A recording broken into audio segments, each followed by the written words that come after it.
एक बार में ही हाथ पैर घुटनों जोड़ों का दर्द सब खत्म हो जाएगा। कैल्शियम की कमी दूर हो जाएगी। कब्ज की शिकायत रहती है वो दूर हो जाएगी। मसल्स कमज़ोर हो गई हैं वो भी मजबूत होने लगेंगी। कमज़ोरी थकान रहती है सब दूर हो जाएगा जब एक बार ये दूध आप लेना शुरू करेंगे मेरे बताए गए तरीके से। हाय फ्रेंड्स, मैं गीता वर्मा, गीता किन्नू रेसिपीज हिंदी में एक बार फिर से आपका बहुत बहुत स्वागत करती हूँ। वीडियो पसंद आए तो लाइक कमेंट शेयर करिएगा और चैनल पे पहली बार आए तो सब्सक्राइब करके ज़रूर जाइएगा। तो यहाँ पर सबसे पहले मैंने ले लिया है मखाना, और जो मखाना होता है सिर्फ एक ड्राई फ्रूट नहीं है, ये बहुत ही ज़्यादा ताकतवर चीज़ है गर्मियों के लिए तो ख़ास तौर पे, क्योंकि इसके अंदर बहुत सारा कैल्शियम होता है। अगर एक बार आप इसे लेना शुरू करते हैं ना डेली, तो आपकी कैल्शियम की गोली बंद हो जाएगी। इसमें बहुत सारा मैग्नीशियम होता है जो कि आपकी जो मसल्स कमज़ोर हो गई हैं उन्हें फिर से मजबूत बनाने में मदद करता है। नसें ब्लॉक हो गई हैं वो भी खोलने में मदद करता है। बहुत सारा फाइबर होता है जिससे आपकी कब्ज़ की शिकायत भी दूर होती है। अगर पेट में गर्मी रहती है ना, तो इसे लेने से आपकी पेट की गर्मी भी दूर हो जाएगी। बहुत सारे फ़ायदे हैं इसके, बहुत ज़्यादा ताकत देता है। इसे आप अलग अलग तरीके से इस्तेमाल कर सकते हैं। मैं इसे स्नैक्स की तरह इस्तेमाल करती हूँ, मैं इसे रायता बना के खाती हूँ, मैं इसे चाट बनाकर खाती हूँ, और आज वो तरीका मैं आपके साथ शेयर कर रही हूँ। मैं इससे दूध भी बनाकर लेती हूँ जिससे कि मुझे कभी कैल्शियम की कमी ना हो और मेरी जो हड्डियाँ हैं वो हमेशा मजबूत रहें। तो सबसे पहले आपको क्या करना है, एक पैन लेना है, उसमें 2 चम्मच देसी घी डालना है। जिन लोगों को कोलेस्ट्रॉल की समस्या है वो देसी घी नहीं डालेंगे, वो डायरेक्ट मखाना को रोस्ट करेंगे।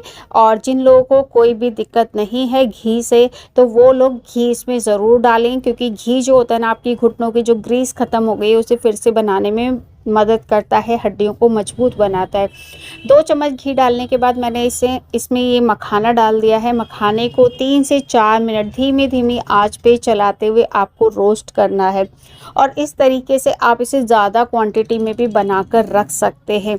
जैसे कि मैंने कहा, मैं इससे रायता भी बनाती हूँ, इससे मैं स्नैक्स भी बनाती हूँ, इसे चाट भी बनाती हूँ। तो इस तरीके से ना मैं इसे फ्राई करके रख लेती हूँ ज़्यादा क्वांटिटी में, और इसे स्टोर करके रख लेती हूँ। दही में डाल के इससे मैं अपना रायता बना लेती हूँ। अगर इसमें आप प्याज टमाटर बारीक करके चॉप करके और उसमें कुछ मसाले डाल के, नींबू का रस डाल के, तो आप इससे चाट बना सकते हैं। अगर इसमें कुछ मसाले ऊपर से डाल दे तो ये आपका स्नैक्स का भी काम करेगा। तो अलग अलग तरीके से मैं इसे यूज़ करती हूँ, क्योंकि जो मखाना होता है उसके बहुत सारे फ़ायदे जो मैंने स्टार्टिंग में आपको गिनवा दिए थे।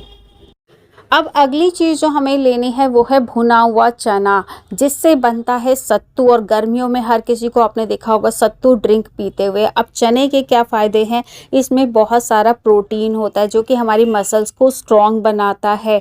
ये ठंडी तासीर का होता है तो गर्मियों में फ़ायदा करता है बहुत ज़्यादा। इसमें छिलके वाला अगर लेते हैं ना, तो इससे आपको कभी भी कब्ज़ की शिकायत नहीं होगी।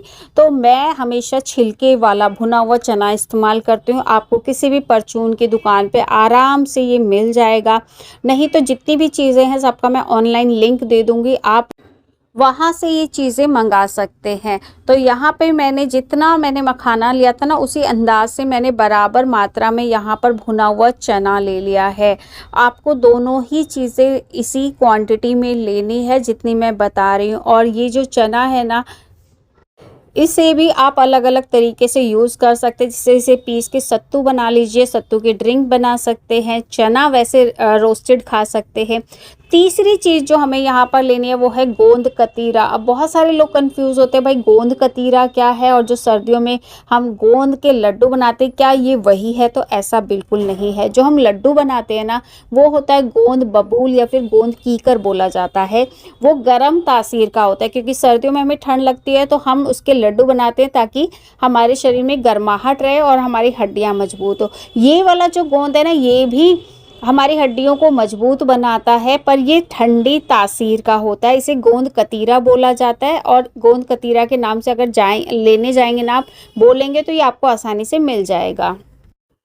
जो सर्दी वाला गोंद होता है उसे हम फ्राई करके लड्डू में इस्तेमाल करते हैं, पर इस गोंद को हमें भिगोकर इस्तेमाल करना होता है, और ये अपनी साइज़ से 10 गुना हो जाता है। 3 से 4 पीस लीजिएगा, पानी में इस तरीके से डिप करके इसे रात भर ढककर छोड़ दीजिएगा। सुबह तक ये एकदम जेली जैसा हो जाता है। ऐसा दूर से देखने में लगता है जैसे बर्फ़ घिसते हैं ना बिल्कुल बारीक बारीक, कुछ उस तरीके से हो जाता है। मेरे पास ऑलरेडी पड़ा हुआ था क्योंकि मैं डेली भिगोती हूँ और ये हमारी हड्डियों को बहुत ज़्यादा मजबूत बनाता है, पेट की गर्मी को दूर करता है, पेट में ठंडक लेकर आता है। तो यहाँ पर ऑलरेडी मेरे पास 2 चम्मच पड़ा हुआ था, तो आज मैं इसी को यूज़ करने वाली हूँ। और इसका टेक्सचर जो होता है ना, बिल्कुल दूर से आपको लगेगा बर्फ़ जैसा, और इसका जो टेस्ट होता है ना, ये टेस्टलेस होता है, फीका होता है। जिसमें चीज़ में डालेंगे उसी का टेस्ट इसमें आ जाता है और बहुत टेस्टी भी लगता है, दानेदार एकदम, बहुत ही अच्छा जेली टाइप होता है, बहुत अच्छा लगता है। अब हमें क्या करना है, जो हमने मखाना रोस्ट करके रखा था वो मिक्सी के जार में डालना है, और साथ ही जो हमने चना रखा है, चने को रोस्ट करने की ज़रूरत नहीं क्योंकि ऑलरेडी भुना हुआ होता है। इस तरीके से हमें चने को भी साथ में ही डाल देना है। यहाँ पर दोनों की क्वांटिटी सेम रखनी है, कम ज़्यादा भी हो जाएगा तो कोई फ़र्क नहीं पड़ेगा, कोई चीज़ कम हो गई या ज़्यादा हो गई उससे ज़्यादा फ़र्क नहीं पड़ेगा। अब इसे हमें बिल्कुल बारीक पाउडर तैयार करना है। इसे आप ज़्यादा क्वांटिटी में बनाकर स्टोर करके रख सकते हैं, डेली बनाने का झंझट बिल्कुल नहीं है, ये मुझे बहुत अच्छा लगता है। तो इस तरीके से आप इसे ज़्यादा क्वांटिटी में बनाकर एयर टाइट कंटेनर में स्टोर कर लें, बाहर ही स्टोर कर सकते हैं, फ्रिज में रखने की ज़रूरत नहीं। पर बहुत ज़्यादा मत बनाइएगा, नहीं तो स्मेल आने लगेगी अगर बहुत ज़्यादा क्वांटिटी में बना देंगे। यहाँ पर ये हमारा पाउडर तैयार हो गया। अब इसके अंदर ना कई बार मोटा चना रह जाता है, तो आप इसे एक बार मोटी छन्नी से छान सकते हैं ताकि वो मोटा चना निकल जाए। इसको इस्तेमाल कैसे करना है, तो आपको नॉर्मल दूध लेना है। अगर आप ठंडा दूध पीते हैं तो ठंडा इस्तेमाल करना है, पर गर्म दूध का इस्तेमाल बिल्कुल नहीं करना है। यहाँ पर मैंने 1 गिलास दूध ले लिया है। अब इसके अंदर 2 चम्मच जो हमने पाउडर बना के रखा है वो पाउडर हम इसके अंदर इस तरीके से ऐड कर देंगे। अब इसके अंदर हमारा कैल्शियम भी आ गया। दूध में होता है प्रोटीन और कैल्शियम, दोनों ही चीज़ें होती हैं, तो वो भी हमें मिल जाएगा। चने में प्रोटीन होता है, वो भी हमें मिल जाएगा। तो अभी तक 3 चीज़ें हम इस्तेमाल कर चुके हैं जो कि बहुत ज़्यादा फ़ायदेमंद है। कैल्शियम, प्रोटीन, मैग्नीशियम, आपको सारी ही चीज़ें इससे मिलने वाली हैं। अब इसके अंदर जो अगली चीज़ हमें डालनी है, जो हमने गोंद भिगो कर रखा है ना, वो गोंद कतीरा हमें इसके अंदर ऐड करना है, जिसके अंदर बहुत सारा कैल्शियम भी होता है, पेट को ठंडक भी देता है। तो ये जो ड्रिंक है ना, ये ओवरऑल हेल्थ के लिए आपकी बहुत अच्छी है, आपको तंदुरुस्त बनाने वाली है और आपकी बहुत सारी बीमारियों को ये दूर करने वाली है। 2 चम्मच मैंने गोंद कतीरा डाल दिया है, साथ ही 1 चम्मच मैं इसमें जैगरी पाउडर डाल रही हूँ, गुड़ का पाउडर जिसे शक्कर भी बोला जाता है। आप इसके अंदर मिश्री का पाउडर भी डाल सकते हैं, चीनी डालते हैं चीनी डाल लीजिएगा, जैसे आप इसे इस्तेमाल करना चाहें, जो भी मीठा आप यूज़ करना चाहें डाल सकते हैं। अब ये हमारी ड्रिंक तैयार हो गई है। अगर आप शुगर पेशेंट हैं तो मीठा अवॉइड करिएगा, बिना मीठे के इसे आपको पीना है। इसे आपको लेना कब है, क्योंकि इसमें सारी ठंडी चीज़ें गई है, तो इसे आपको सुबह मॉर्निंग में ब्रेकफास्ट में आपको इसे लेना है। 1 गिलास डेली आप लेकर देखिए, 15-20 दिन में ही आपको रिज़ल्ट दिखने लगेगा, आपको बहुत ज़्यादा अपने आप में फ़र्क महसूस होगा।